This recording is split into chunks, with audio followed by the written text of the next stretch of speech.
भगवान का स्मरण करेंगे, गुरु का ध्यान करेंगे। जिनको आता हो वो साथ में गायत्री मंत्र बोलेंगे, फिर अपने विषय पर आएंगे।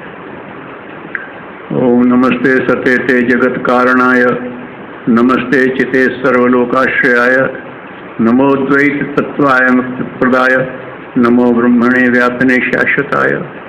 ओम अखंड मंडलाकारं व्याप्तं येन चराचरं तत्पदं दर्शितं येन तस्मै श्री गुरुवे नमः। ओम विश्वानि देव सवितर्दुरितानि परासो यद्भद्रं तन्न आसो। ओम शांति शांति शांति। गायत्री मंत्र। ओम भूर्भुवः स्वः तत्सवितुर्वरेण्यं भर्गो देवस्य धीमहि धियो यो नः प्रचोदयात्।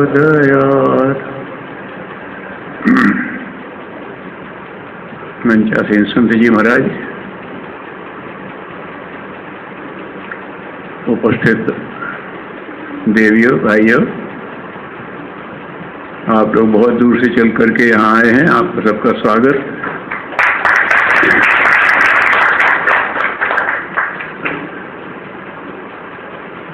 हम जिस संस्कृति में हैं उसमें तो अतिथि देवो भव कहते हैं, अतिथि को देवतुल्य माना जाता है। तो उस भाव से आप सबको नमस्कार। यहाँ जो आप आए हैं, संत जी ने कहा कुछ थोड़ा यहाँ के बारे में और जो किस जीवन को व्यवस्थित कैसे करें, कुछ इस बारे में। तो यहाँ जो बताया आपको, ये बैठे हैं, शांतिमय स्थान बताया, इसको गायत्री तीर्थ कहा है। कैसे हो गया ये? तो हमारे जो युग ऋषि गुरुदेव जिन्हें वेदमूर्ति तपोनिष्ठ कहते हैं, उनका अवतरण एक विशेष उद्देश्य से हुआ। आप लोगों को इतना थोड़ा बहुत पढ़े इतिहास में पता होगा कि वहाँ 400 साल पहले से सूरदास जी ने भी कहा, संकेत किया, नोस्ट्राडामस ने भी संकेत किया कि एक आने वाला है, बहुत अच्छा युग आएगा, बहुत अच्छा समय आएगा। फिर बहाउल्लाह साहब ने भी कहा, फिर विवेकानंद जी ने भी कहा, ऋषि अरविंद ने कहा, सब ने जो कहा, तो उनमें सबके संकेत थे कि ये होना तो है, होना है। उसी चीज़ को युग ऋषि ने, आचार्य श्री ने बिल्कुल ईश्वरीय योजना के रूप में सुनिश्चित रख दिया कि ये योजना है और इसमें सबको भागीदारी का निमंत्रण है। भगवान की योजना है ना, तो भगवान तो भेद करता नहीं, और भगवान में भेद करना नहीं चाहिए। हालांकि आजकल अधिकांश लोग भगवान में भी भेद करते हो, ये मानते भगवान भी भेद करता है, लेकिन ना भगवान भेद करता है, ना भगवान में भेद करना चाहिए। तो उन्होंने ये कहा कि ये योजना तो भगवान की है।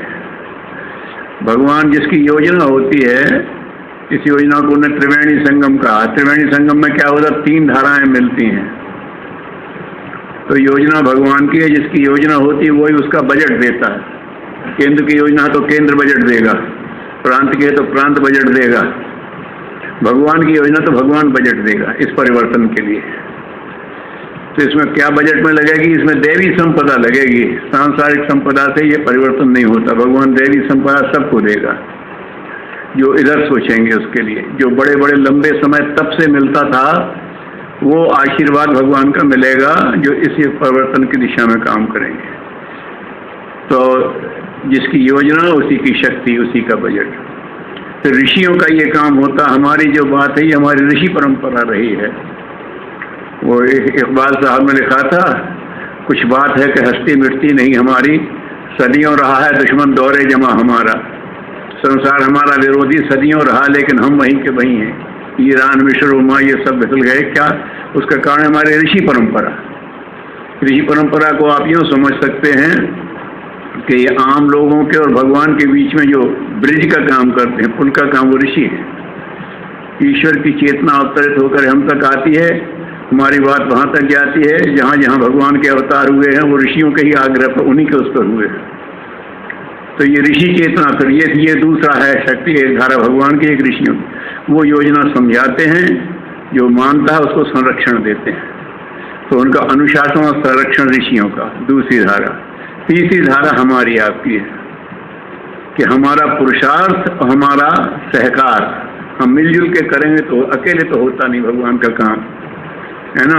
वो अकेले गोबर उठा सकते हैं, लेकिन ग्वाल वालों से कहते लकड़ी लगाओ। उनके संकल्प से समुद्र सूख सकता था, उन्होंने कहा नहीं, बंदरों से कहा मिलजुल करके पुल बनाओ। तो भगवान की इच्छा होती है कि सज्जन लोग इकट्ठे होकर के काम करें। ऐसा क्यों करते हैं? इसलिए करते हैं कि वो अगर बना बनाया दे दें तो हम उसे संभाल भी ना पाए, मेंटेन भी ना कर पाए।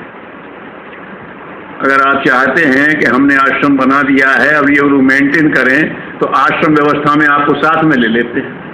जो आश्रम व्यवस्था में साथ दे रहा है, देते देते वो संभालने लायक हो जाएगा। तो ऐसे ही भगवान करता है, वो जो परिवर्तन करता है उसमें अपने प्रियजनों को शामिल कर लेता है। जो शामिल हो जाते हैं वो आगे उसको मेंटेन कर पाते हैं। ठीक है, हर कोई ये नहीं चाहता हम आज करें और कल बिगड़ जाए, तो फिर क्या मतलब हुआ। इसलिए भगवान सब कुछ कर सकता है, लेकिन अच्छे लोगों को अपने साथ लेके करता है कि इनका इतना अभ्यास हो जाए कि ये जो नहीं बना सकते बना हम देंगे, लेकिन इसको ये मेंटेन कर लें, इसको निभा लें, इसको चालू रखें। तो इसलिए हम लोगों को भी शामिल किया है। तो क्या करना है? तो उसके लिए उन्होंने कहा, इसी उद्देश्य के लिए ये आंदोलन बना। पहले मथुरा में आश्रम था, उसी के लिए उन्होंने शक्ति अर्जित करने के लिए 24 लक्ष्य गायत्री के प्रशिक्षण किए। उनके गुरु जो हिमालय रहते हैं, यहाँ उनकी किताब है वसीयत विरासत, वो आप लोग देखेंगे तो पढ़ेंगे, तो छोटी छोटी पुस्तकों में भी दिया है थोड़ा। तो उन्होंने कहा कठोर तप करो, साधना की शक्ति अर्जित करो, तब तुम निर्माण के काम में लग पाओगे। तो उन्हें स्वतंत्रता सेनानी भी बने और फिर ये भी किया, मथुरा में किया उन्होंने 4-5 बार वो हिमालय गए। तो उन्हें निर्देश हुआ था 61 में जब वो लौट रहे थे, उसके हैं सुनसान के सहचर, वहाँ सुनसान में सबको मित्र, पेड़ पौधों को अपना मित्र बना के रास्ते चलते हुए ये को शिलाओं को उनको सब मित्र बना के बातचीत की है उन्होंने। तो हमारे उसके मित्र तो वो है। उसके बाद उन्होंने कह दिया था मथुरा में 10 साल रहूँगा। अब 71 में उन्होंने छोड़ दिया था, तब यहाँ आश्रम बना।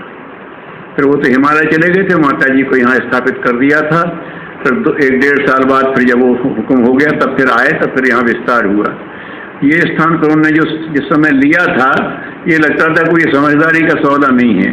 वहाँ गेट नंबर 1 से लेकर के जहाँ पखंडदीप दर्शन किए, उस गेट से लेकर जहाँ ऋषि स्थापित हैं, इतना 1.5 एकड़ जमीन ली थी, उतना ही था बस, शांति कोई। और वहाँ पर अगर 2 फावड़े मार दो तो पानी निकलता था। सीपेज की जमीन थी, नीचे से चूहा की जमीन कहते हैं। लेकिन बाद में पता पड़ा जब उन्होंने इसको रहस्य को खोला कि ये महर्षि विश्वामित्र की तपस्थली रही है। फिर उन्होंने जब उसको अपने तप से उस संस्कार को जगा लिया, तब फिर ऋषियों की स्थापना की। बोले अब स्थापना कर दो, झूठी स्थापना से क्या मतलब, वहाँ शक्ति है ही नहीं। तभी उन्होंने कहा इसको गायत्री तीर्थ कर सकते हो। गायत्री को उन्होंने यज्ञ को माध्यम क्यों बनाया? तो युग परिवर्तन में आप कहीं भी निगाह डालिए, ये सब बिगड़ा क्यों? तो लोग कहते हैं हम लोगों ने गलत किया तो बिगड़ गया। तो गलत किया बाद में होगा, पहले गलत विचार आया होगा। जब तक विचार नहीं होगा तब तक तो काम हो नहीं सकता। तो जो कुछ गड़बड़ हो रहा है इसका कारण है गलत विचार। लोग आदमी की आदत ठीक करना चाहते हैं, विचार नहीं ठीक करते। विचार से कर्म बनता है, कर्म से आदत बनती है। तो उन्होंने कहा सीधे वहाँ जाओ, पत्ते सींचने से काम नहीं चलेगा, जड़ पर पानी डालना पड़ेगा पौधे से। भारतीय संस्कृति की, मनुष्यता की जो है जड़ सूख रही है। भारतीय संस्कृति आप भी जानते हैं, हम भी जानते हैं कि ऋषियों ने मिल करके पूरी दुनिया में जो प्रयोग किया उसका जो सबसे अच्छा स्वरूप निकला वो हमारी देव संस्कृति है, भारतीय संस्कृति कहलाती है। जनेवा में सम्मेलन हुआ था यूएनओ को, तो वो जनेवा कॉन्फ्रेंस कहलाती है, लेकिन वो जनेवा के लिए थोड़े नियम बने थे, पूरे विश्व के लिए यूएनओ के नियम बने थे। तो वो प्रयोग भारत में हुआ था, इसलिए भारतीय संस्कृति कहते हैं। लेकिन संस्कृति का वो रूप जो दुनिया के हर व्यक्ति को दिशा दे सकता है, चाहे कहीं कैसा हो, वो भारतीय संस्कृति का। तो उसे फिर से आज की सबसे बड़ी समस्या हो गई है कि मनुष्य के वेश में आदमी मनुष्य नहीं दिख रहा, कि उसको कैसे बना। इसका भारतीय संस्कृति होकर मनुष्य नहीं देवता बना देंगे, इसी में भगवान जगा देंगे, ये भारतीय संस्कृति कहती है। तो उन्होंने कहा इसको फिर से जगाना है, तो उन्होंने कहा विचार को ठीक करना पड़ेगा, विचार ठीक करेगा तो क्रिया ठीक होगी, क्रिया ठीक होगी तो फिर कर्म ठीक होंगे और संस्कार ठीक होंगे और परिवर्तन होगा। दूसरा ये है कि सही कर्म का अभ्यास नहीं रह गया, तो सद्विचार को उन्होंने गायत्री कहा। गायत्री मंत्र में आप जानते हैं भगवान से सद्बुद्धि की प्रार्थना की है, भगवान हमें सद्बुद्धि दे दो। आप अगर सद्बुद्धि दे दोगे तो बुद्धि अगर ठीक है तो अच्छे संकल्प करेंगे, अच्छे काम होंगे, हमारा अपने आप भला हो जाएगा। भगवान साझेदार बनाना चाहता है, भगवान किसी को भीख नहीं देना चाहता, दे भी देता है, लेकिन मनुष्य को तो उसने अपना पुत्र बनाया है?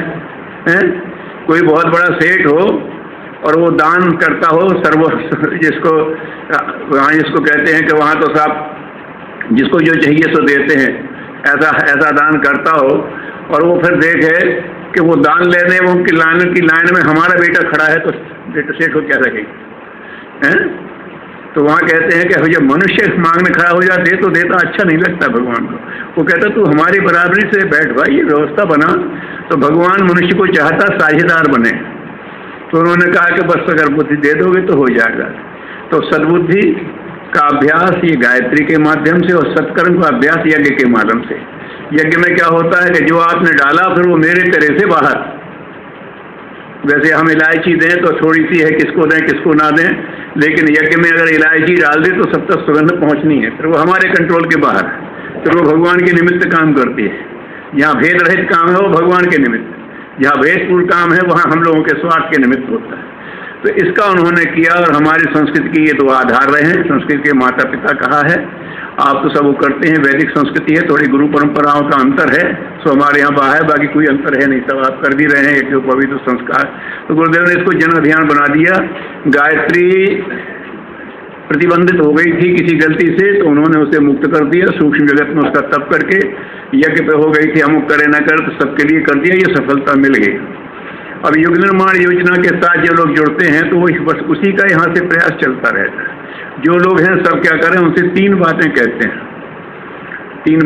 हैं कि एक काम करो कि रोज भगवान के पास बैठो।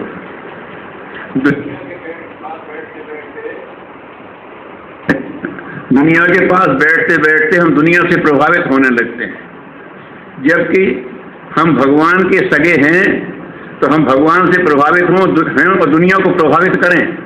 दुनिया खराब है तो हम भगवान से जुड़े हैं।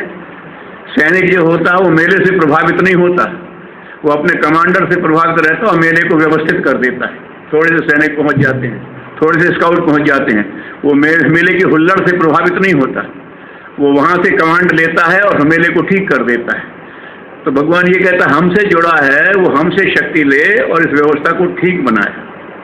इसके लिए क्या करें, रोज उनके पास बैठो, जैसी संगति बैठिए तैसो ही गुण दीन, कहते हैं जैसे के साथ बैठ जाओगे वैसे ही होता है। तो भगवान के साथ बैठते हैं, क्षमा करना, इसको उपासना का, ईश्वर उपासना, ईश्वर के पास रोज बैठो। किस भाव से बैठो? हम में से अधिकांश बैठते हैं इसके लिए बैठते हैं कि भगवान जी हम कहते जाओ और आप करते जाओ, हमारी जो जरूरत है हम बताते जाओ और आप करते जाओ।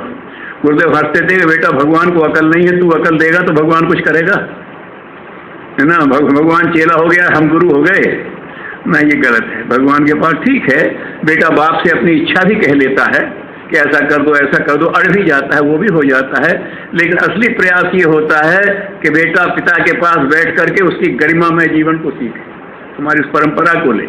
तो भगवान चाहता है कि बेटा हमारे साथ बैठो तुम, तो क्या करो, हम तुम्हें दिव्य गुणों से भर देंगे। वही तुम प्रार्थना करते हो, धियो यो नः प्रचोदयात्, आप हमारे अंदर भर दो, धीमहि, अंदर हम आपका वर्णन करेंगे। इसमें तो चरित्र वर्ण्यम आता है ना, वर्ण माने एक्सेप्ट, हम स्वीकार करते हैं, धीमहि अंदर धारण करते हैं, प्रचोदयात् आप हमें चला दो। भगवान के साथ यही रिश्ता बनता है।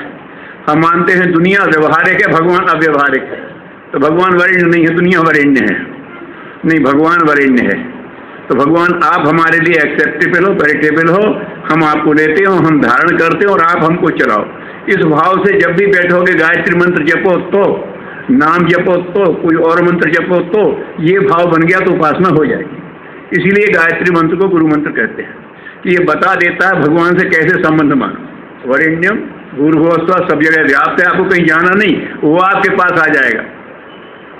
आपको रेडियो सुनना तो आप कहीं जाना नहीं, अपने रेडियो को जहाँ ट्यून करोगे वहीं आएगा आपको ट्यून करना आना चाहिए। वो सब जगह है, आप उसका वर्ण करो, उसको धारण करो और वो आपको चलाए, और वो चलाएगा तो फिर रास्ते में कोई बाधा नहीं टिकती। जब कृष्ण अर्जुन को चलाएंगे तो फिर महाभारत जीतना है, चाहे जितनी बाधाएं आए। तो ये इसका भाव है। तो गुरु ने कहा यज्ञ और गायत्री के माध्यम से सद्बुद्धि और सत्कर्म का किया, और फिर सीधा ये कह दिया बेटा ऐसा करो कि अपने आप के 3 बातें, रोज भगवान के पास बैठो, खाली होके बैठो। जब आप उपासना करें कि ऐसा मन में तमाम कामनाएं होती हैं तो अच्छा सा किया करो, बैठ गए और गुरु का आवाहन किया, भगवान का आवाहन किया और कह दिया साहब पहले हमें खाली करने मत करो, गुरुजी महाराज हमारे अंदर ये है, रख दो। क्या करो, आप अपने पास रख लो, आपके कहने से हम उपासना कर रहे हैं, अब हमें भगवान के लिए खाली कर दो। इनमें जो ठीक हो उसे तो आप स्वीकार कर लेना, जो ठीक हो उसे रिजेक्ट कर देना, लेकिन खाली हो जाओ। और फिर कह दो अब जो कुछ यथा योग्यम तथा कुछ जो उचित है वो आप हमें दे दो। इस भाव से आप उपासना करेंगे, उपासना हो जाएगी। फिर जब वो आपको देगा, आप गए शिक्षक के पास, आप गए संगीतज्ञ के पास, आप गए कोच के पास, उसने आपको सूत्र दे दिए, आपने सुन लिए, अब आप उसका अभ्यास करो। संगीत आपने सिखा दिया, ये राग है, अब आप उसको अभ्यास करो, अपने गले को तैयार करो। नहीं साहब गला तो हमारा तैयार नहीं है तो आप गा नहीं पाओगे। नहीं साहब हमने उनसे गुरु मंत्र ले लिया, गुरु मंत्र तो ले लिया, उन्होंने राग तो बता दिया, लेकिन गाओगे बैठे गले से गाओगे क्या? गला तो तैयार करो। तो फिर अपने आप को तैयार करना पड़ता भगवान के काम के लिए, अपने आप को तैयार, इसको कहते हैं जीवन साधना। गुरुदेव उपासना भगवान की, साधना अपनी, अपने आप को इसके लिए तैयार करो कि वो कहे तो हम कर रहे हैं। कहा तो दुर्योधन से भी था लेकिन तैयार नहीं था कृष्ण की करने के लिए, अर्जुन ने तैयार कर लिया तो जीत गया। तो फिर अपने को तैयार करना पड़ता उस हिसाब से। कोच ने तो टेक्निक बता दी खेलने की, अब तुम प्रैक्टिस करोगे तो अब खिलाड़ी बन जाओगे, और रोज कोच की आरती उतारते रहोगे और उसका रिकॉर्ड सुनते रहोगे तो बात बनेगी नहीं। इसको जीवन साधना कहते हैं। भगवान को जो चीज़ें हाँ प्रिय कहते हैं, जो भगवान की स्तुति करते हो हमारे अंदर धीरे धीरे बढ़नी चाहिए, वो बढ़ेगी तो काम हो जाएगा। 2 काम हो गए।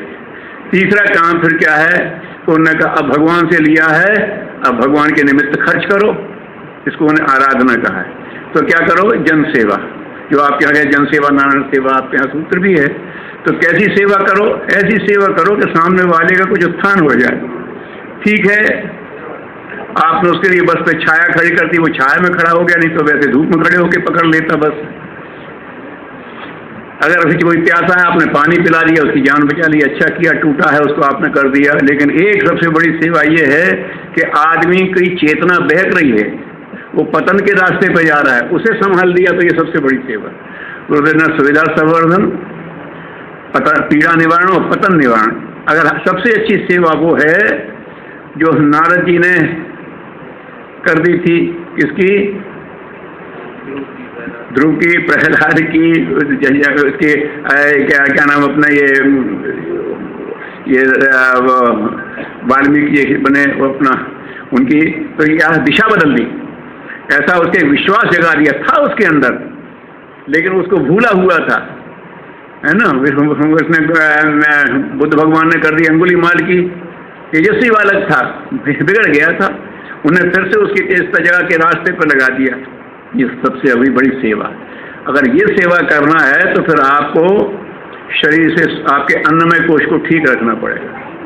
अन्नमय कोश में अगर आप अभक्ष खाते हो और आप किसी का छीन के खाते हो तो अन्नमय कोश खराब हो जाएगा।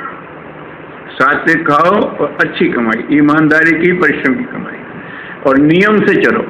नियम से नहीं चलोगे कभी कुछ तो बात नहीं बनती। अपना नियम स्वयं बना लो, बहनों का अपने ढंग से होता है, भाइयों का अपना, लेकिन अपना करो कि इस क्रम से चलेंगे। अपवाद हो जाए भगवान से क्षमा मांग लो, लेकिन नियम ही नहीं बनाओगे तो कैसे बात बनेगी। तो नियम बनाने का ही गुरुदेव का कमाल है। वो कहते थे बेटा, गुरु जी से कहते थे साहब आपने इतना साहित्य कैसे लिख लिया, आपने इतना तप भी कर लिया, आप इतने लोगों से मिल भी गए, आप इतने ज्ञानी भी हो गए, आपने इतना बड़ा प्रसार भी कर लिया, इतने आपने 5-5 आदमियों के करने लायक काम कैसे कर लिए। तो कहते बेटा 2 सिद्धियां हैं हमारी प्रत्यक्ष, गायत्री की अप्रत्यक्ष सिद्धियां होंगी। ये 2 सिद्धियों की जो अभ्यास कर लेगा उसका भला हो जाएगा। क्या? नंबर 1, मैंने समय को नियंत्रण में रखा। भगवान ने जितना समय दिया है उसका एक एक क्षण का मैंने उपयोग किया, समय को बिखरने नहीं दिया। ये जो कुछ देख रहे हो ये समय के सदुपयोग की सिद्धियां हैं। तो मेरी सबसे बड़ी सिद्धि कहो तो मैंने समय का सदुपयोग करने की सिद्धि पाई। आप भी करना, भगवान मदद करता है, गुरु मदद करता है। समय का सदुपयोग करेंगे, गलत काम में जाने नहीं देंगे, अच्छे काम में जरूर लगाएंगे। एक काम। दूसरी सिद्धि, हम समय लगाते हैं तो हमें दूसरे गलत कामों में रस आ जाता है, वहाँ चले जाते हैं। जैसे और गुरु जी ने जो काम बताया सारे, इसमें तो हमारा मन नहीं लगता, इनके साथ बैठने में मन लगता। तो भला आदमी तुम्हें कौन बताए? तो दूसरी सिद्धि गुरु ने कही, मुझे काम जो गुरु ने बताया वो मैंने पूरा रस लेके किया, मैंने कोई काम बिना रस के नहीं किया, मजा लेके किया है खूब, इसमें कोई शिकायत ही नहीं रही। लोग कहते हैं तब मैंने खूब आनंद से जिया, मैं तो रोज ये देखता रहा, गुरु कह रहा मैं कर रहा हूँ, खूब आनंद हुआ। पार्वती जी ने कठिन तप किया, लेकिन पार्वती जी को तप में ऐसा मन लगा, तुलसीदास जी लगे बिसरी देह तप ही मन लगा। क्यों? ये लगता है इस तप से हम अपने प्रिय भगवान के पास पहुंच रहे हैं, बड़ा आनंद आता है। तो उन्होंने कहा मेरी दो सिद्धियां, एक मैंने समय को काबू में रखा है और एक मैंने मन को सही काम में रस लेने के लिए लगाया है। बस ये सिद्धियां भगवान आपको सब मिल जाएं, आप कोशिश करना। यहाँ से इसी कह के फिर छोटे छोटे तमाम काम चलाए जाते हैं। उद्देश्य यही है कि भले लोग हो जाएं। आपको एक वो दे देंगे, सत्संकल्प आप लोगों को दे दीजिएगा। आप लोग उर्दू में भी काफ़ी साहित्य है। एक और छोटी सी पुस्तक अभी रीड की थी, युग परिवर्तन इस्लामी दृष्टिकोण। युग परिवर्तन होना है तो इस्लाम भी स्वीकार करता है। जो पाकिस्तान से आए उन्हें बताना कोई ना नहीं कर पाएगा, उसमें ऐसे सूत्र दिए हैं। मोहम्मद साहब ने ही कहा था कि इतने इतने समय बाद वो स्थिति आएगी जो 14वीं-15वीं सदी की बात कहते हैं, उसमें सिद्ध किया हुआ है। और उन लोगों ने सिद्ध किया, इस्लाम के बड़े मान्यता प्राप्त गुरु आगे गुरुदेव से मिले थे, मेरा तुम करो इसके लिए काम। उनकी शिष्य भी है, मिले हैं, तो वो आपको देख लेना। और आप इसमें साहित्य के माध्यम से संपर्क में रहना। और यहाँ से लेकर के हम तो आप कह रहे हैं, गुरुदेव ने एक और अच्छा काम किया है।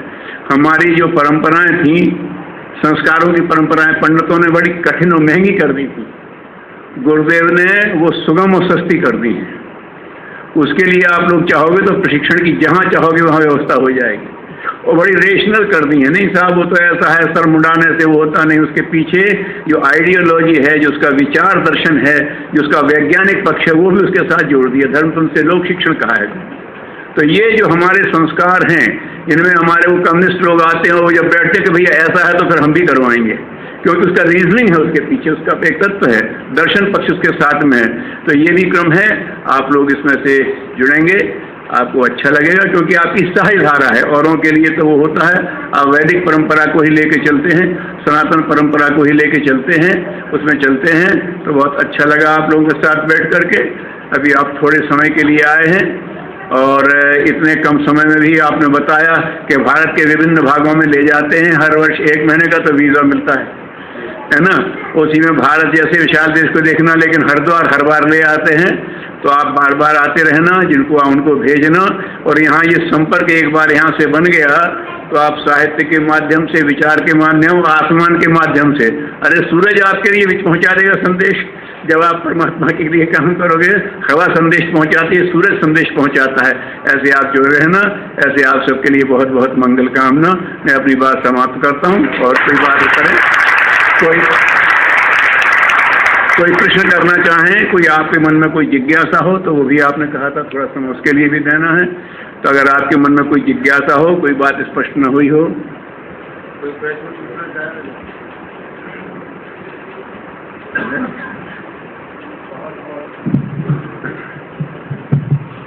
बहुत बहुत धन्यवाद स्वामी जी।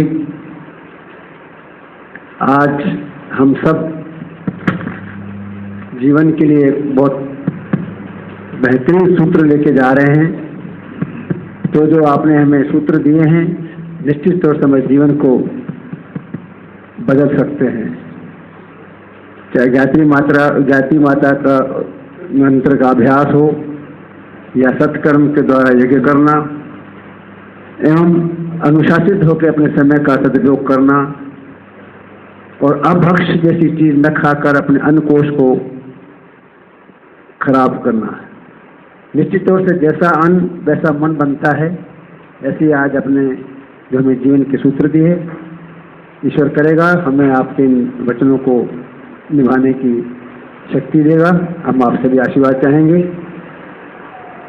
इस कड़ी में हम आप सबसे, जो भी यहाँ श्रद्धालु बैठे हुए हैं, किसी के भीतर में कोई भी ऐसा सवाल जो उन्हें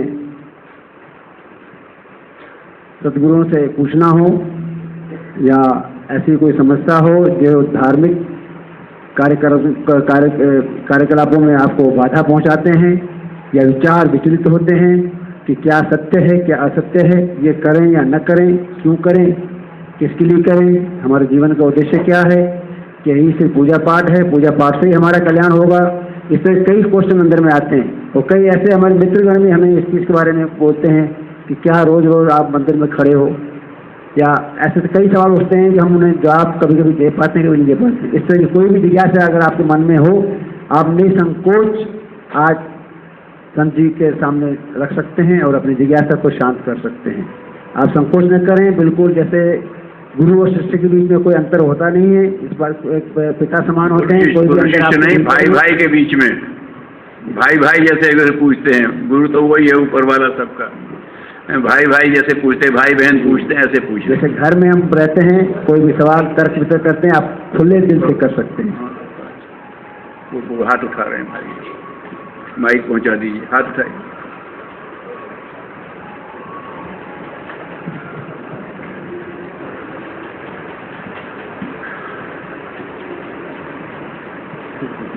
हाँ बोलिए। हाँ दीजिए। अच्छा हाँ तो हेलो हेलो कर।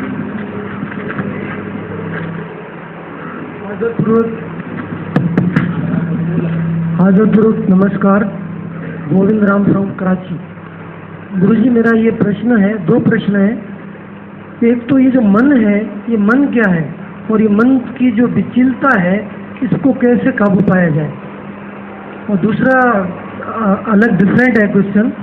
हम पाकिस्तान में रहते हैं तो वहाँ में अलग अलग समस्याएं होती हैं, उसमें एक धार्मिक भी है। तो ये डॉक्टर जाकिर नाइक यहाँ पर हैं, वो हमारे धर्म के बड़े ज्ञाता हैं, बहुत कुछ जानते हैं, वेद और शास्त्रों के ज्ञाता हैं वो। तो वो हर धर्म को रिजेक्ट करते हैं और इस्लाम को उत्तमता देते हैं और उसको मान्यता देते हैं। तो आप इतने ज्ञानी हैं और ये नगरी जो देखी हमने तो बड़ी पुण्य धरती है, नगरी है, तो क्या उसका कोई जवाब नहीं है वहाँ हमारे साथियों के पास? धन्यवाद। जरूर। देखिए, हमारे यहाँ कहा है, बाहर जो देखते हैं ये अंग देखते हैं, ये काम करते देखते हैं। ये जितने हमारे अंग हैं बाहर काम करते यही देखते हैं। हम वाणी से बोल रहे हैं, हाथ से कर रहे हैं, आँख से देख रहे हैं, हाँ अंग हैं ये। इन्हें उपकरण कहते हैं, उपकरण है ना। सचिव निर्णय करते, उप सचिव उससे नीचे की बात है। तो करने वाला व्याकरण में कहते कर्ता, कर्म, करण। करने वाला कर्ता, कर्म माने किया जाना, और कर्ण माने जिस माध्यम से करें। तो वो माध्यम क्या है? तो हमारे अंतःकरण में 4 माध्यम बताए गए। अंतःकरण चतुष्टय कहते हैं, मन, बुद्धि, चित्त और अहंकार भीतर हैं, वो ही करते हैं, बाकी तो उपकरण हैं। मंत्री वही है, बाकी उपमंत्री हैं। तो क्या है मन? क्या है? हमारी चेतना का वो अंश है जो इंद्रियों को एक्टिवेट करता है, उसमें रस भी पैदा करता है, उसमें शक्ति भी बढ़ता है। उसका नाम है मन। ये इंद्रियों, इसीलिए से 11वीं इंद्री कहते हैं। लेकिन उसमें दिशा नहीं है, शक्ति बहुत है, दिशा नहीं है। दिशा बुद्धि में है। तो समझदारी में है कि बुद्धि से दिशा तय करे। मन तो रस कहीं भी पैदा कर लेगा। अगर आपको मांसाहारी घर में पैदा हो गए तो मांस में रस हो जाएगा, और शाकाहारी रस में घर में पैदा हुआ तो शाक में रस पैदा हो जाएगा। कोई मित्र ऐसा मिल गया जो सवेरे घूमने जाता है तो आपको सवेरे घूमने में रस पैदा हो जाएगा, और कोई आलसी मिल गया तो आपको रजाई ओढ़ के पड़े रहने में रस आ जाएगा। रस तो कहीं भी आ जाएगा, लेकिन हित आपका कहीं भी नहीं है, हित तो कहीं कहीं है। तो बुद्धि से हित निश्चित करे और वहाँ मन फिर रस पैदा करे, ये मन की सिद्धि कहते हैं। मन को जो चंचल कहते हैं, वो मन अगर चंचल है, सही ये भी बात सही है, लेकिन अगर मन चंचल है तो जब आप टेलीविजन पर बैठते हैं और फिर कहीं नहीं जाता तो वहाँ टिक के कौन रह जाता है? जब आपको प्रिय उपन्यास मिल जाता तो रात बीत जाती पता नहीं पड़ता, तब कैसे हो जाता है? आपका मित्र मिल गया तो काम भूल जाता है, मित्र के साथ लग जाता है। तो मन जितना चंचल है उतना रमने वाला भी है।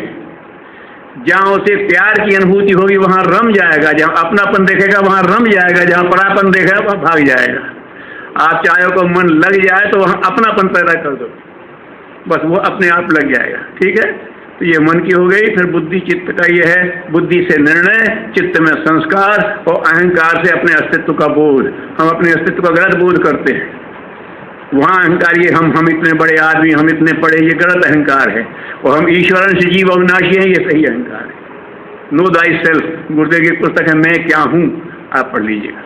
दूसरी बात जो आपने कहा कि ठीक है, मैं भी बहुत गया, यहाँ दारुल उलूम भी गया, वहाँ पर भी अपने नरवा वाले में भी गया, हैदराबाद भी गया, उन सब के बीच में बैठ के बात की और युग निर्माण के सूत्र जब उनके सामने रखे तो नरवा के हमारे वो सरदे तालीमात यहाँ के दारुल उलूम के जो देवबंद वाला है, सरदे तालीमात उसे कह सकते हैं, डीन ऑफ एजुकेशन, तो वो उन्होंने कहा कि आपकी बात को हम ना नहीं कर सकते, अगर ना करेंगे तो हमसे जवाब तलब हो जाएगा। ये तो ऐसी बात है, इस्लाम के इतने अनुकूल है। हैदराबाद में रहमानी साहब ने कहा हम तो समझते हैं, हम ही बहुत इस्लाम को समझते हैं, लेकिन आपने तो जैसे इस्लाम का कुरान शरीफ का इत्र निकाल के रख दिया। युग निर्माण सत्संकल्प के सूत्र भर उन्हें समझाए थे, युग निर्माण के हम बताए थे। अब इस्लाम की तो हर एक को लगता है, वहाँ हमने कहा भी, एक दफ़े वहाँ बात पड़ गई थी तो ईद और अपनी दिवाली एक साथ पड़ गई थी, तो वहाँ पर लोगों ने एक कार्यक्रम किया था, उसमें एक ग्रंथी भी आए थे, एक पादरी भी थे और एक मौलवी थे, हम भी थे। तो उसमें हमने उनसे कहा था आपने जो अच्छी अच्छी बातें कहीं, बड़ी अच्छी बातें कहते हैं मंच से, लेकिन वो आपके लोग मानते कितना है? और आप ये कहते हो कि ये गलत मान्यताएं हो गई, तो गलत आपने चलने दी, राजनीतिज्ञों ने गलत अर्थ कर दिए। ये जो अंतर कहते हैं ये राजनीति के गलत अर्थ हैं। अब जो कहते हैं तो यहाँ पर जो हम जिनके आपको हमने वो किताब आपको बताई, इस्लाम युग परिवर्तन इस्लामी दृष्टिकोण, उसमें जो तारिक साहब हैं उनके गुरु ने उसमें बात की थी, तो उसमें उन्होंने बहुत स्पष्ट रूप से बात कह दी। वो मानते हैं कि पहली किताब थी वेद, ऋग्वेद, और अंतिम किताब है कुरान।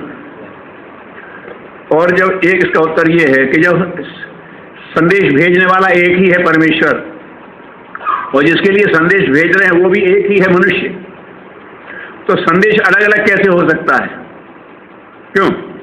जब एक ही भेजने वाला और एक ही व्यक्ति के लिए भेजे जा रहे हैं तो संदेश अलग अलग नहीं हो सकते हैं। तो ये क्या हो गया है? तो गुरुदेव ने इसे समझाया है कि जितने भी ये संप्रदाय बने हैं ये कुछ सनातन नियम और कुछ सामयिक कार्यक्रम, तो सामयिक कार्यक्रमों का अंतर देख करके भेद होता है, नियम वही हैं। हमने अभी उपासना की बात कही, वो इबादत कहते हैं, क्यों साहब? तो उपासना कर लो, चाहे इबादत कर लो, पानी कह लो, चाहे जल कह लो, चाहे वाटर कह लो, बात फर्क थोड़ी पड़ता है ना। तो अब गुरुदेव ने ये कहा है कि जब आप अपने उन सूत्रों को निकालेंगे तो कह दो जो आप कह रहे हैं वो हम भी कहते हैं। अब आप ये कहते हो कि नहीं इनके कहने से मत मानो, बस इनके कहने से मान लो, जबकि मोहम्मद साहब ने भी नहीं कहा, ईसा ने भी नहीं कहा, तुम उन्हीं की मान लेते तो मुझे काहे को कहना पड़ता, तो किसी की भी मानो। तो गुरुदेव ने कहा आज की ये है कि जो हमारे जितने भी धर्म के मुख्य सूत्र हैं उनको जब हम निकालेंगे, प्रैक्टिस करेंगे तो वो हो जाएंगे। हम उनसे एक ही बात कहते हैं, सूत्र सब ठीक हैं, अच्छा खाना, वो अच्छी एक्सरसाइज जो फिजिकल फिटनेस पैदा कर दे, तो आप ऐसा करो कि आदमी को स्पिरिचुअली फिट कर दो। एक आदमी ऐसा कर दिया कि अब इसके दिमाग में भेद नहीं है, अगर आप ऐसा व्यक्ति खड़ा कर दो फिर मान लेंगे आपका सूत्र अच्छा। तो ये बात उनसे कहते हैं, तो अंतर कोई नहीं है। हम लोगों ने अपने राजनीतिक स्वार्थ में तो संकीर्ण हितों की वजह से अंतर कर दिया है, और अगर वो ले लेंगे तो एक हो जाएंगे। उसका उदाहरण देते हैं तो ठीक है, आपके यहाँ तो हमारे यहाँ भी हैं, और सब अपनी अपनी बात वो करेंगे तो वो अंतर मिट जाएगा। तो इसलिए उसमें जवाब सबके लिए है, लेकिन उससे वो कुछ नहीं करेगा। ठीक है, अपन एक काम करते हैं, आप अपने ढंग से उपासना करो, हम अपने ढंग से उपासना करते हैं, और उपासना की शक्ति से हम लोग कल्याण करने लगे तो उपासना सच्ची, और हम स्वार्थी बन जाते हैं, भेद करने लगते तो उपासना गलत। ये अगर कहेंगे तो उनकी बात अपने आप धीरे से शांत हो जाएगी। हमारे यहाँ तो जो आते हैं और सब आते हैं, बड़े प्रेम से रहते हैं, हम भी जाते हैं, और वो धीरे धीरे, वो थोड़े से लोग हैं ऐसे जिनके दिमाग में फितूर है। अधिकांश लोगों के दिमाग में फितूर नहीं है, लेकिन उनकी आवाज़ नहीं उठने देते। इसी गुरुदेव नारा दिया है, अनाचार बढ़ता है कब, सदाचार चुप रह जाता रहा। अच्छे आदमी बोल नहीं रहे हैं, इसलिए गलत आदमियों की चल रही है, वो ही अपने को विद्वान कहते हैं। भारत में 80% के लगभग सूफी हैं, और सूफी बिल्कुल विशुद्ध, जिसको कहते हैं कि ये भक्ति वेदांत है, एक ईश्वर को मानते हैं, लेकिन ये कुछ गलत नीतियां चल रही हैं। अच्छे लोग बढ़ेंगे तो इनकी बात दब जाएगी, है ना, सही लोगों की बात उठ जाएगी। ठीक है, और कोई बात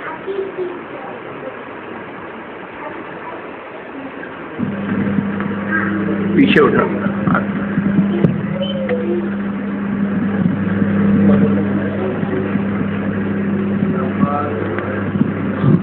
जय शरारम। मैं शदानी दरबार हयात पिता भी आया हूँ गुरुजी। मैं एक छोटी सी आपसे विनती करूँगा कि जहाँ हम हरिद्वार में आए हैं, हर कदम कदम पे दरबार है, तो हम आपसे ये विनती करते हैं कि हमारे यहाँ पाकिस्तान में 50 लाख तकरीबन 40-50 लाख हिंदू रहते हैं, इधर भी मुसलमान काफ़ी रहते हैं। इनको आज़ादी आपने दिए, इस्लाम के बारे में बोलते रहते हैं, जो भी कुछ टेलीविज़न पे भी आते हैं, आप आज़ादी दिए उनको बोलने का। लेकिन मेरी ये विनती है कि आप मेहरबानी करके हमारे यहाँ पाकिस्तान में आके जो हमारे नौजवान लड़कियाँ हैं, नौजवान लड़के हैं, उसको जो है धर्मी शिक्षा नहीं मिल रही, 90% नहीं मिल रही, क्योंकि वो 10% मिल रही है, वो भी शदानी दरबार से मिल रही है या कहीं इक्का दुक्का गुरु नानक की दरबार से मिल रही है।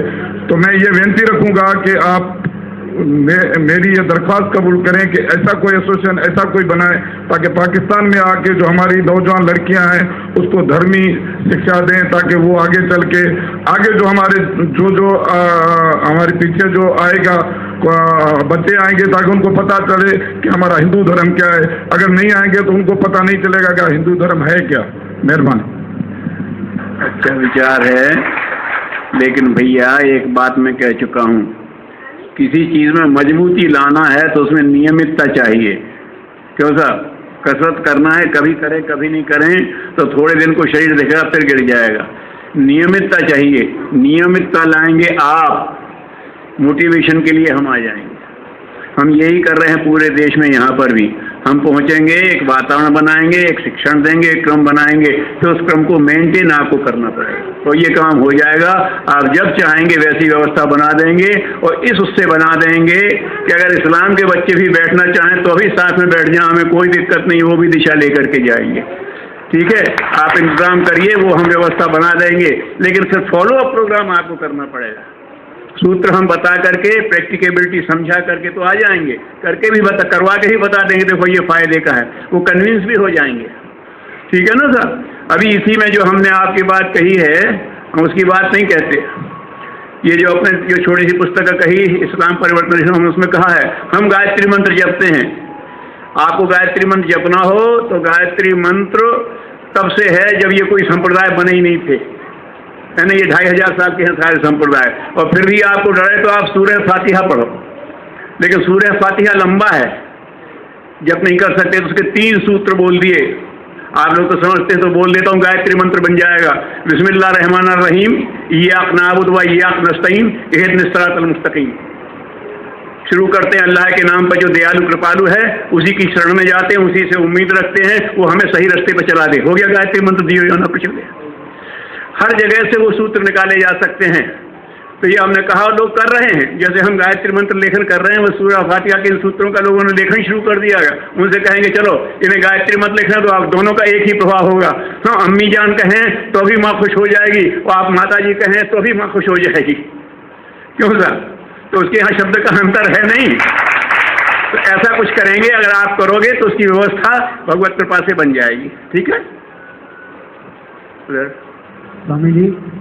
हाँ बोल, पहले आप जी हाँ, इनकी हो जान दीजिए फिर आप। हाँ, हमारे हिंदू धर्म में अनेकों देवी देवता है, हम उनकी पूजा अर्चना भी करते हैं, प्रकृति की भी पूजा अर्चना करते हैं, जैसे रापा शांति, वनस्पति शांति, आकाश शांति, अंतरिक्ष शांति। ऐसा लगता है कि हम डर के पूजा करते हैं, या तो टोटली मंगने के लिए कुछ पाने की इच्छा से पूजा करते रहते हैं, या फिर डर के कर सकते हैं। तो ऐसे अंदर में क्यों संशय उत्पन्न होता है कि क्या हम इतने मजबूर हैं, इतने छोटे हैं, या इतने मतलब हीन है कि हम मांगते ही रहते हैं, या कुछ न कुछ पाने की इच्छा रखते हैं, या शक्ति मांगते ही रहते हैं? ऐसा क्यों लगता है ऐसा? और किसी देवता की पूजा किसी दिन नहीं करें, मंगलवार है, गुरुवार है, शुक्रवार है, इतवार हो, तो मन में संशय पैदा हो जाता है कि आज इस पूजा को, इस देवता की पूजा नहीं की, इनको पुष्प पत्र नहीं चढ़ाया, इनको तुलसी दल नहीं चढ़ाया। समझ गया। ठीक है। देखिए बात ये है कि एक भगवान एक कृति करता है, एक बनती है, उसमें विकृति हो जाती है, ठीक है ना। वो अंगूर का रस बड़ा स्वादिष्ट अच्छा है, लाभप्रद है, लेकिन वो रखा रहेगा, थोड़ी देर बाद शराब बन जाता है, वो विकृत हो गया। फिर अंगूर के रस का असर नहीं है, फिर अंगूर की शराब का असर है। फिर वो ऐसे ही हमारे जो धार्मिक परंपराएं थी उनको धीरे धीरे धीरे उनमें विकार आ गया।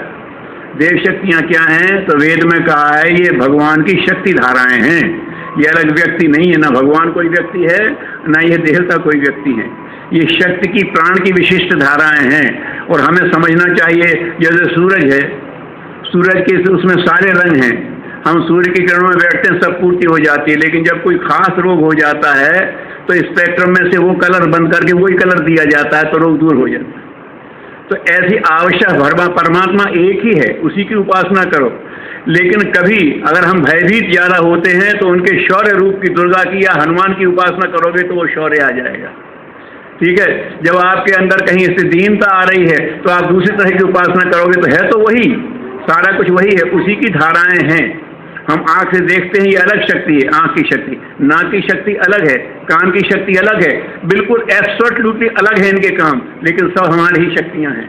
ऐसी भगवान की जो शक्तियां काम करती हैं उनको कहा है, सामने उनको कहा कि मालिक ने हर जगह फरिश्ते बिठा दिए, तो उनकी ये नियंत्रक शक्तियां हैं, हमने अपना बना दिया। ये कहा ये था कि उनसे प्रेरणा प्राप्त करो, उनका सहयोग लो, वो हम भिखारी बन गए। हमने कहा भगवान को भिखारी बनाना अच्छा नहीं लगता, ये भिखारी बन गई, ये विकृति है। गुरुदेव कहते थे कि भगवान के बारे में हमारा कॉन्सेप्ट गलत हो गया, अवधारणा। भगवान क्या हो गया, भगवान हो गया एक दादा, उसको नमस्कार नहीं करेंगे तो थप्पड़ मार देगा, तो ऐसा तो भगवान हो नहीं सकता। और भगवान को चढ़ावा चढ़ा देंगे तो हमारे गुनाह माफ कर देगा। तो जो चुंगी पे मुंशी बैठा रहता है ना, उसको एक नोट पकड़ा दो, ट्रक पास करवा दो। तो भगवान के बारे में गलत धारणाएं हैं कि ये तो दादागिरी करता है या तो सौदेगिरी करता है। भगवान ना दादागिरी करे ना सौदागिरी करे, उसका तो अपना नियम है। तो भगवान के बारे में अवधारणाएं गलत हो गई, इसलिए ये हो रहा है। हम कहीं कमजोर नहीं हैं, हाँ, लेकिन हमारी सदाशयता हमारी कमजोरी के रूप में जरूर आ रही है। यही क्रांति करने की जरूरत है। क्या करो कि यही मान करके चलो, गीता में भगवान ने विभूति पाद में कहा है जितनी भी श्रेष्ठताएं वो मैं ही हूँ। तो ये भी देवता करते, ये मान तो उसी परमपिता का एक अंश हमारे अंदर कम है तो हम वो कर रहे हैं। अब आप सब कुछ जानते हैं, हमें जो पता पड़ा कि महाराज जी थोड़ा उपनिषद बता दो, आपने उपनिषद बता दिया, या ने बता दर्शन तो दर्शन बता दिया, या ने का व्यवहार तो व्यवहार ज्ञान बता दिया। व्यक्ति तो यही है ना, लेकिन आवाहन तो इनका इसी रूप में करना पड़ेगा ना कि हमें ये चाहिए। तो इसी रूप में परमात्मा की शक्ति धारा है। इसको गुरुदेव ने कह दिया कि ईश्वर एक ही है, उसकी शक्तियाँ अनेक हैं, और चाहे जिस शक्ति के माध्यम से करो अपने मन का भेद हटा दो। इसीलिए हमारे अभेद दर्शनम ज्ञानम, ज्ञान जब परिपक्व हो जाता है तो अभेद दिखने लगता है।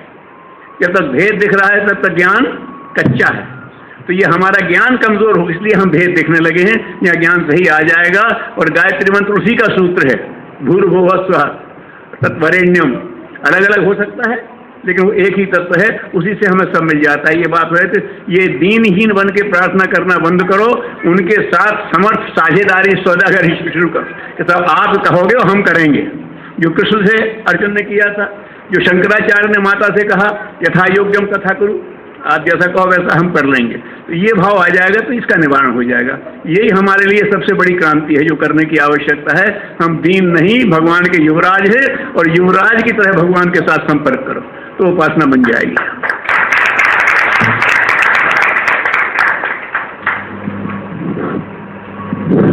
ओम श्री ओम। गुरु के चरणों में वंदना। मेरा ये प्रश्न है सर गुरुदेव कि आपने ये सूफी मत का बिस्मिल्लाहिर्रहमानिर्रहीम पढ़ा, तो गायत्री मंत्र ओम भूर्भुवः स्वः तत्सवितुर्वरेण्यं भर्गो देवस्य धीमहि धियो यो नः प्रचोदयात्। हम पाकिस्तानी है, थोड़ा हमारी जबान में इधर उधर हो जाए तो माफी देना। कोई बात नहीं। अर्ज ये कि सूफी मत में इसको खोलकर बताया जाता है कि 1.25 लाख पढ़ो, 1.25 करोड़ पढ़ो तो सिद्ध हो जाता है। जैसे बिस्मिल्लाहिर्रहमानिर्रहीम तो कुल्लु अल्लाहु समद लम यलिद वलम यूलद वलम यकुल कुफुवन अहद। तो ये कुल है अल्लाह का, अल्लाहु समद, अल्लाह बेनियाज बेपरवाह बादशाह है। तो 1.25 लाख बताया जाता है तो सिद्ध हो जाता है और शफा और फैज अता करता है। हमारी गायत्री मंत्र जो है उसी को भी संत बोलते हैं कि 1.25 लाख तक इसको सिद्ध किया जाए तो ये सारे काम करती हैं। तो मेरी ये प्रार्थना है कि इसको ताकत से या अंदर के ख्याल के ध्यान से, उसमें बहुत सारी चीज़ें दिखाई देती हैं, 5 तत्वों के कलर भी दिखाई देते हैं। तो मेरा थोड़ा सा अर्ज है, तो यह गायत्री मंत्र सिद्ध हो कैसे हो? 1.25 लाख पढ़ लेते हैं फिर भी सिद्ध नहीं होती है। और मुसलमानी की आयत पढ़ लेते हैं, कुलोलादलाउ समल्लम जलद वालम जुलद वालम युकलो समेत। तो इन लाखों करोड़ों मैलों पे मोबाइल पे भी इसको 3 बार पढ़ा जाता है तो फैज करती है। हमारी गायत्री मंत्र जो है हम पढ़ कर थक जाते हैं तो नहीं करती है। इसलिए ऐसा आशीर्वाद हम पाकिस्तानी को दिया जाए कि आपके वचन से हम जो 3 बार पढ़ें तो उसमें शक्ति समाई जाए। ऐसी मेरी आपको चरण वंदना है, वंदना है, वंदना है। देखिए, ये ध्यान रखिए, शक्ति तो उसी की आती है। संजय साहब, उसे चाहे आप दयालु कृपालु करके बुला लो, चाहे रहमान रहीम करके बुला लो। क्यों साहब? दयालु कृपालु रहमान और रहीम में अंतर है क्या? नहीं है ना, है ना?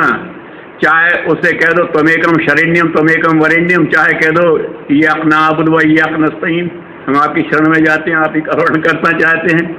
भाव अगर बन गया और आपके मन में एक सदाशय का संकल्प आ गया तो हर मंत्र काम करेगा। अगर आपके अंदर भाव सही बन गया और आपका लक्ष्य अच्छा है तो हर मंत्र काम करेगा। आपने वो सुना होगा, कबीर साहब से तो बहुत निकटता रहती है सभी लोगों की, तो उन्होंने किसी बात में कहा था, बूढ़ा वंश कबीर का उपजे पूत कमाल। शायद आपने भी सुना होगा। कह रहे कमाल जैसा बेटा पैदा हो गया, बूढ़ गया मेरा। वो घटना नहीं मालूम होगी क्या थी। ये जो आप कह रहे उसी आस्था की बात है। ये आस्था से पकता है, जवानी बोलने से नहीं। बोलने से आस्था को बल मिलता है, ये बात सही है। हुआ ये कि एक बेचारा कोई कोड़ी आ गया कबीर उनके कमाल के पास। उन्होंने कहा साहब ये रोग ठीक नहीं होता। उन्होंने कहा बेटा राम राम जप हो जाएगा। तो काफी दिन फिर गलती हुई, किया तो करके फिर आखिर उसका रोग ठीक हो गया। तो उन्होंने बताया कबीर को कि पिताजी वो आया था तो मैंने उसका राम नाम को बताया, समय तो इतना लग गया लेकिन उसका ठीक हो गया। तो कबीर ने कहा हाय, राम का नाम पढ़ने के बाद इतना समय लग गया? अरे तू क्या समझता है राम को? हैं? अरे राम नाम समझना है तो जा अमुक फकीर के पास चला जा और ले जा एक रोगी, उससे कहना उसको राम नाम सिद्ध है। तो वो चले गए उसको लेकर के। उन्होंने कहा साहब इसको ये है। उन्होंने कहा अच्छा, पानी मंगाया। उनसे कहा मैं कहता हूं तू भी बोल राम। इनने कहा राम, उसने कहा राम, छिड़क दिया, ठीक हो गया। उन्होंने कहा देखो ये होता है आस्था का क्रम, तुम का कमाल हमारे बेटे हो करके। उन्होंने कहा ये तो उसका है, तो मेरा देखना चाहते हो? अच्छा, तो जितने मिले उतने कोड़ी ला के बिठा लो। इकट्ठे बिठाल दिए, उन्हें एक बार राम कहकर छिड़क दिया तो सब ठीक हो गए। तो राम कह के छिड़क दोगे तो किसी का कुछ नहीं होने वाला। राम के कहते हुए अगर राम आ जाएगा तो सब कुछ हो सकता है। हम मैकेनिकली करते हैं, मैकेनिकली ना करें, भावना के साथ करें तो उल्टा नाम जपत जग जाना, वाल्मीकि भय ब्रह्म समाना, सब कुछ हो जाता है। आपसे निवेदन करता हूं, आप किसी पर अविश्वास मत करिए, वो इसको करें, आप इसको करिए। एक निष्ठ होकर के करेंगे तो बात बन जाएगी। और मन में ये रहा यार ये किया, माता ये कहानी सुनाती हैं कि किसी को जाना था, उसने कहा बेटा तेरे पास पैसे नहीं, राम नाम ले हो जा पार। तो राम नाम कह के वो नदी पार हो गई। किसी के पास गया, उन्होंने कहा जा तू अल्लाह अल्लाह होकर पार हो जा। अब इन्होंने सुना राम से भी पार हो गए, अल्लाह से भी पार हो गए। राम अल्लाह दोनों कहेंगे तो जल्दी पार हो जाएंगे। डूब गया। आस्था होती है ये, अगर ये भाव आ गया कि वो एक ही है और वो करने से अगर उसके साथ तालमेल बैठ गया तो प्रभाव बन जाता है। सूर्य के साथ तालमेल बिठाल करके लोगों ने पदार्थ बदल दिए। सूर्य में सारी शक्ति है, भूगर्भ में वो पका रहा है। आप एक निवेदन करिए, आप पहले इन चीज़ों को, अभी यही में बड़ी भारी मुश्किल हो गई। गुरुदेव कहते थे उन्होंने तमाम ऐसे किए हैं, ये करने से ये भला हो जाएगा, ये रोग ठीक हो जाएगा, ये भी जरूरी है। लेकिन ये रोग तो ठीक हो रहे हैं, नहीं है तो कोई दूसरा डॉक्टर ठीक कर देगा। लेकिन ये रोग ठीक करो कि हम इंसान को इंसान नहीं मानते है ना। हम हिंदू हैं तो मुसलमान पराया लगता है, मुसलमान करता है तो उसके ईसाई पराया लगता है, ईसाई तो यहूदी पराया लगता है। क्या क्या हम लोगों ने जुल्म नहीं किए ये नामों के अंतर पर। ये रोग ठीक कर दे तो भगवान का राम का नाम, गायत्री मंत्र, बिस्मिल्लाहिर्रहमानिर्रहीम, ये वो रोग ठीक करता है। उस रोग को ठीक करोगे तो ये रोग भी सब ठीक हो जाएंगे। भगवान से प्रार्थना है आपके अंदर सदाशता आए तो आपके हर मंत्र खुलेंगे। भगवान से प्रार्थना करेंगे। जो भी आप जिस नाम पे करते उसी पे पूरी आस्था से करिए, कोई फर्क नहीं पड़ता। अपने धर्म पर विश्वास। हेलो। हाँ, वो स्वामी महाराज जी कह रहे हैं कि जो कहने वाला उसकी स्वयं का विश्वास है, इसलिए कहने वाले को फल जाता है। जो खुद करता है और फिर दूसरों से कहता है तो फल जाता है। हम कहते हैं नहीं, उपदेश करते तो हमारा फलता नहीं। तो जो खुद करेगा उसके बात का प्रभाव पड़ेगा, ये ध्यान रखेंगे। अपने इसी गीता में स्वधर्मे निधनम श्रेया, अपना जो कर रहा है उसी पर भरोसा करो। हाँ साहब। गुरु के चरणों में मेरी वंदना व नमस्कार। गुरु जी से मैं प्रश्न पूछना चाहता हूँ, कर जोड़ विनती कि हम गुरु क्यों करते हैं, गुरु की क्या आवश्यकता है, गुरु क्यों जरूरी है? ठीक भैया, कोई भी पढ़ सकता है और अपने बूते पढ़ सकता है, लेकिन अगर शिक्षक के पास जाएगा तो जल्दी पढ़ जाएगा, बहकेगा कम। कोई भी खेल सकता है, लेकिन किसी अच्छे कोच के पास जाएगा तो जल्दी प्रगति होगी, फाउल करेगा कम। इसी तरह से अगर गुरु के माध्यम से जाता है तो गुरु होता अनुभवी, और गुरु दीक्षा का मतलब है कि आपके अनुभव में हम भी शरीक होते हैं। आपको हम अपना गाइड मान लेते हैं। मानते ये हैं कि बस मंत्र ले लिया, पूजा कर दिया, इसी से सब हो जाएगा। ये गड़बड़ है। वो कहते बेटा ऐसी कोई दीक्षा नहीं होती। दीक्षा होती है उसके स्कूल में प्रवेश लेना, वो बताता जाए, हम करते जाएं। तो जब आप एक्सपर्ट के माध्यम से चलते हैं तो आप तेज गति से चलते हैं, और अंतिम गुरु तो परमात्मा ही है। कृष्ण वंदे जगत गुरु, वही परमात्मा है। मैं अंतर बता देता हूँ आपको थोड़े में कि शिक्षक है, एक शिक्षक है जो प्रश्न पत्र बनाता है, परीक्षा लेता है, पास फेल करता है, वो भी शिक्षक है। और एक शिक्षक है जो घर आके आपको पढ़ाता है, हाथ पकड़ करके लिखाता है, वो भी शिक्षक है। तो जो परीक्षा लेता है, पास फेल करता है, वो है ईश, और जो हाथ पकड़ के लिखाता है वो है गुरु है। दोनों शिक्षक, दोनों ही परमात्मा तत्व के अंश हैं। इसीलिए गुरु ब्रह्मा, गुरु विष्णु, गुरु महेश्वरा कहते हैं। उसी परम चेतना का जो अंश जो व्यवस्था को लागू करता है वो ईश्वर है, और जो व्यवस्था सिखाता है वो गुरु है। इसलिए व्यवस्था सिखाने वाले के लिए, इसीलिए कबीर साहब ने कहा, बलिहारी वा गुरु की जो गोविंद दियो दिखाए। हमें पहले उसकी जरूरत है, क्योंकि नहीं तो हम ईश्वर के नाम पे ही भटक जाएंगे, सही गुरु नहीं मिला। इसलिए एक सही गाइड को मुकर्रर करना, एक सही अपने लिए एक मार्गदर्शक को बना लेना, ये गुरु विद्या का परंप है। और होना वो भी चाहिए जो स्वयं रियलाइज्ड हो। जो रियलाइज नहीं है वो क्या करेगा? नहीं तो हमारे पूर्व पुरुष रियलाइज थे, हम तो गद्दी पे बैठ रहे हैं, तो बात नहीं बनेगी।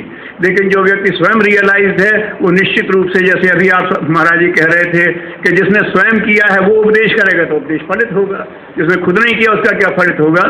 इसलिए गुरु जीवन के हर क्षेत्र में आवश्यक होता है, जिसके उससे लाभप्रद होता है, यूँ कह लें। और नहीं तो कबीर को गुरु नहीं मिला तो उन्हें आसमान में से करे, शंकराचार्य उनको दत्तात्रेय जी को नहीं मिले तो उन्हें आसमान में से 24 गुरु बना लिए। लेकिन मार्गदर्शन तो भगवान ही देता है, चाहे जिस रूप में दो, चाहे मनुष्य रूप में दे और चाहे वो आकाश और पृथ्वी और इस रूप में देता है। तो हमें गुरु रूप के बारे में जागरूक रहेंगे तो भगवान स्वयं मार्गदर्शन कर देता है। भगवान तुलसीदास जी शेष सनातन जी के यहाँ पढ़े थे, फिर वो नरहरिदास जी से वो हुआ, और हनुमान जी से कृपा करो गुरुदेव की नहीं। तो शिष्य के अंदर जब ग्रहणशीलता होती है तो किसी न किसी रूप में गुरु आकर के मार्गदर्शन करता है, ये उसका काम है। भगवान ने कहा योग क्षेम वहाँ में हम, मैं जो जानना चाहता है उसको जनवाने की मैं बात करता हूँ, मैं विश्वास देता हूँ, ये चलता रहेगा।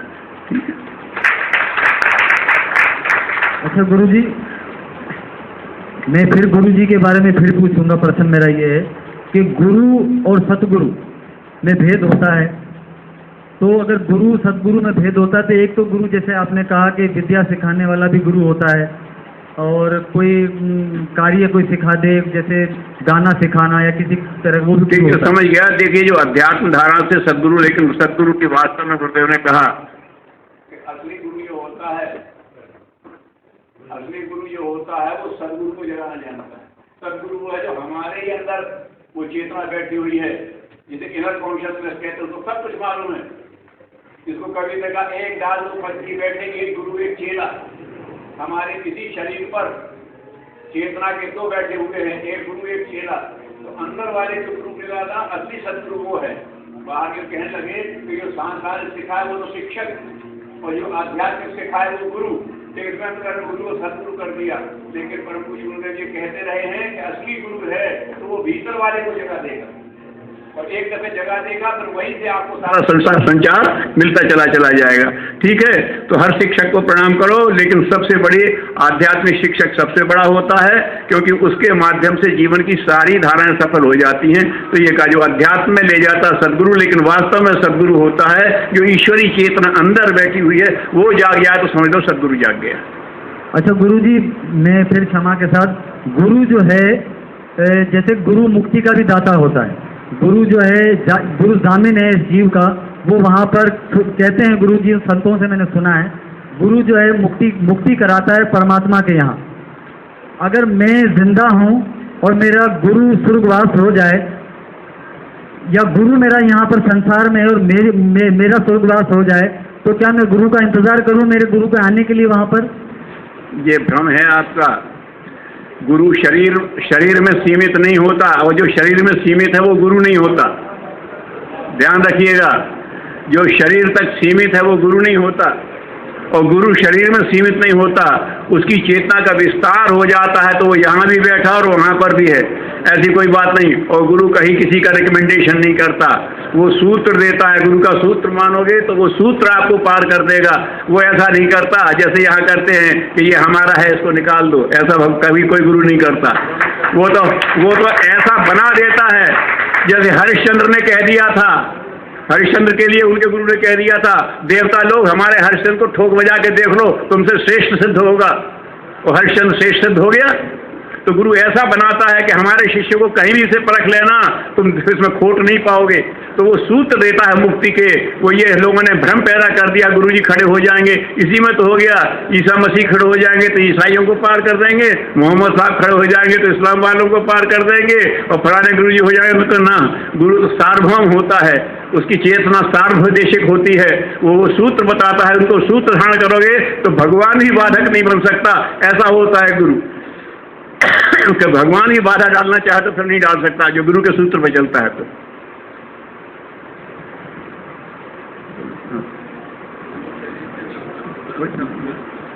चेतना होता है, शरीर से पहचाना जाए। तो शरीर में सीमित है तो गुरु का आएगा।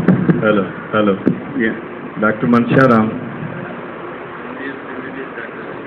मेरा प्रश्न यही है कि भगवान क्या है?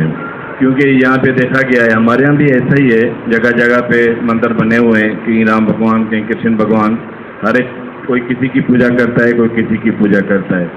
हमें वहाँ मिनॉरिटी में होने की वजह से जो पर्सन उठते हैं वहाँ पे, खासकर जो ऑन ईयर गई थी रामायण और महाभारत या और धार्मिक चैनल चलते रहते हैं, तो वहाँ पे किसी की पूजा होता है। तो हमें वहीं पे ये एक प्रश्न बार बार पूछे जाते हैं, आखिर भगवान आपका है कौन जिसकी पूजा करनी चाहिए? भगवान एक निश्चित कौन है, ये बता दीजिए। चलिए, गुरुदेव ने प्रज्ञोपनिषद प्रज्ञा पुराण लिखा, उसमें बहुत स्पष्ट कह दिया है। गीता के विविधु योग से समझ लो, चाहे उनके कहने से समझ लो, भगवान है आदर्शों का समुच्चय। श्रेष्ठता सारी इकट्ठी कर दो तो भगवान बन जाएगा।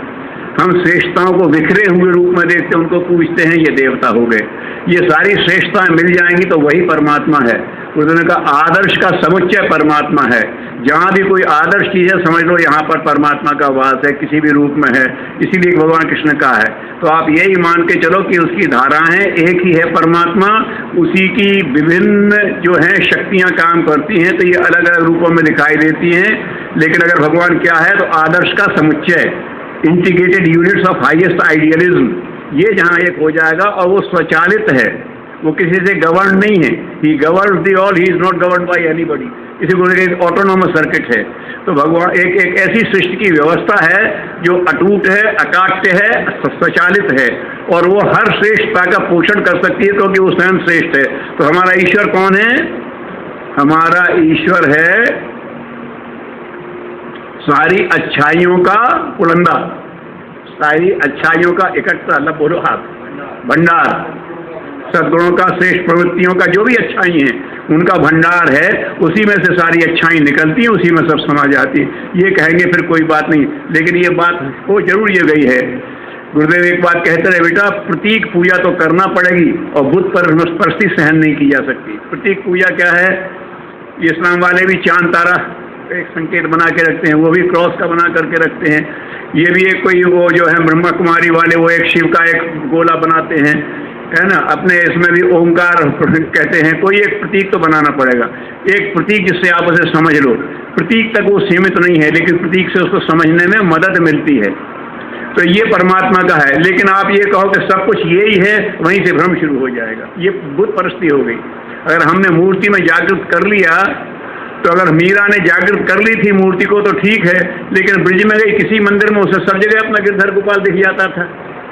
तुलसी को अपने राम हर जगह दिख जाते थे, सूरदास को अपना बाल गोपाल हर जगह दिख जाता था। तो ये अगर हर जगह नहीं दिख रहा तो अभी भगवान का बोध नहीं हुआ। आप एक प्रतीक से उसका ध्यान करते हैं, आगे उस रूप में दिख जाता है।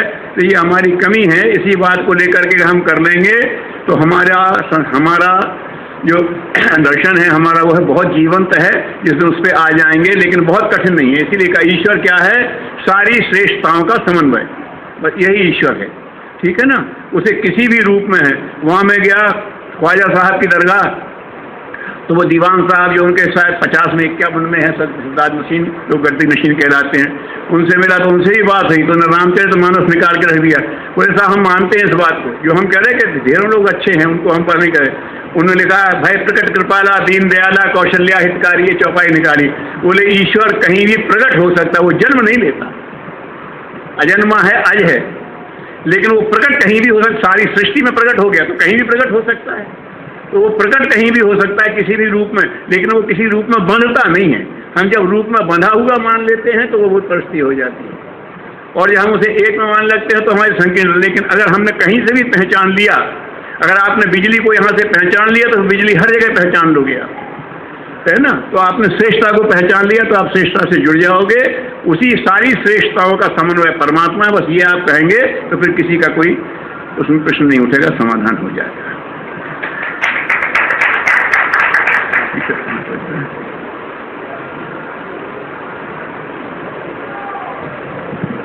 गुरु जी से मेरा कोटि कोटि नमन। नाम सिमरन के लिए मन को कैसे विस्तार में लाया जाए? मन तो भागता ही रहता है, 2 मिनट बैठ लिया, 1 मिनट बैठ लिया, फिर से ध्यान भंग हो जाए। उस तरह को कैसे कंट्रोल किया जाए? एक बार ठीक बैठिए। पहले आप एक काम करिए, इसको कहते कि आपने इष्ट का निर्धारण नहीं किया। अभी मैंने कहा था मन अगर चंचल है तो फिल्म में 3 घंटे कौन बैठता है? उपन्यास में आधी रात कौन बिता देता है? तो वहाँ है जहाँ उसको लगेगा कि इष्ट माने मोस्ट वांटेड, ये हमारा अत्यंत प्रिय है। ये भाव आप बनाइए। आप ईश्वर के प्रति प्रिय का भाव नहीं बनाते, इष्ट भाव नहीं बनाते, इष्ट सिद्धि नहीं है। जब आप एक काम किया करिए, जब आप बैठे तो ये कहें कि हम अपने से ज़्यादा समझदार, सारी दुनिया से समझदार माने न माने, अपने से ज़्यादा समझदार, अपने हितैषी और समर्थ के पास बैठा हूँ। यहाँ से शुरू करिए नाम जप कर। हम जिसके पास बैठे हैं, हमने बुलाया और वो आ गया, वो हमसे ज़्यादा समझदार है। जहाँ हमारी समझ नहीं करती वहाँ उसकी समझ काम करेगी। जहाँ हम अपना हित नहीं समझेंगे वहाँ ये हमारा हित समझेगा, और जो हम नहीं कर सकते वो ये कर सकता है। तो फिर क्या करें? इसके लिए अपने आप को खोल दो। अब इससे ये मत मांगो कि ये दे दो, सीमित रह जाओगे, वो देगा तो जाने क्या दे देगा। तो ऐसा कह के खोल दो कि प्रभु जिसमें मेरा भला हो सो कर दो। ये कह करके आप नाम स्मरण करेंगे, आपका मन लग जाएगा। आपको लगेगा कि आप माँ की गोद में बैठे हैं, माँ आपको सहला रही है, आप माँ से प्यार पा रहे हैं, फिर मन कहीं नहीं जाएगा। आप लगेगा आप अपने मित्र से गले मिल रहे हैं, तो उसको छोड़ के आप कहाँ जाएंगे? इष्ट निर्धारण कर लीजिए, सबसे बड़े प्रेमी के पास बैठ जाइए, फिर मन कहीं नहीं जाएगा। और यो खाली होके बैठे, अब जो तू चाहे वैसा भला कर दे। हम तो ये चाहते ये कर दे, ये कर दे, ये दे के मत बैठिए, फिर मन भटक जाएगा। क्योंकि हम जो भगवान से कहते हैं भगवान ये दे दो, ये दे दो, हम कहते हैं भगवान इष्ट है। भगवान इष्ट नहीं है। जो आप मांग रहे हैं वो आपका इष्ट है। भगवान से आप जो मांगते हैं वो आपका इष्ट है। जब भगवान से कहें हमें आप ही चाहिए तो भगवान इष्ट बनेगा। और इस भाव से करेंगे तो हर नाम सफल हो जाएगा। ठीक है, आचार्य जी को मेरा प्रणाम। आचार्य जी, मैं ये जानना चाहता हूँ कि आखिर ईश्वर क्या है, कहाँ है और कौन है? और एक और मेरा प्रश्न है कि धर्म क्या है, कहाँ है और कौन है? लंबा प्रश्न है। एक बात थोड़े में बता देता हूँ गुरुदेव की इन दोनों नाम से पुस्तक है, ईश्वर कौन कहाँ कैसा। छोटी सी पुस्तक है, करीब 40 पृष्ठ की होगी, उन्हें ये किया है। तो अभी मैंने आज कहा ईश्वर परमात्मा की वह चेतना है जिसने सृष्टि बनाई है तो उसको मैनेज भी करती है। अगर एक आदमी फैक्ट्री बनाता है तो उसे मैनेज भी करता है। तो ये सृष्टि को बनाने वाले का जो मैनेजमेंट रूप है उसको ईश्वर कहते हैं। ईश्वर माने शासन, ईश धातु से बना है। ईश्वर माने जो नियंत्रण रखना जानता है, is the great creator, is the great controller, इसलिए उसको ईश्वर कहते हैं। और उसने जो अनुशासन बनाया है कंट्रोल करने का, उसको धर्म कहते हैं। जो ये दे आर इनअवॉइडेबल प्रिंसिपल्स, वो ऐसे सूत्र हैं जिसको आप कट नहीं कर सकते।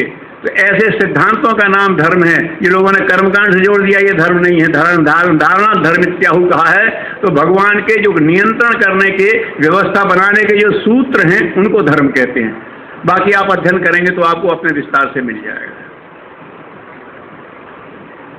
ठीक है, समय हो गया मैं समझता हूँ। अभी आपके आप और भी काम हैं, सत्संग में आपकी रुचि है। हरि अनंत, हरि कथा अनंता, भगवान अनंत है, उसकी कथाएं अनंत हैं। लेकिन उसमें से अपने काम की बात निकाल करके जो सक्रिय हो जाए वो समझदार, और जो रोज नया नमूना लेता रहे, करे कुछ नहीं, वो हो जाता है भूल। तो हम समझदारों में शामिल हैं, थोड़ा लें और करना शुरू कर दे, देने वाला स्वतः देता रहता है। ठीक है, आप सबके लिए बहुत बहुत मंगल कामना।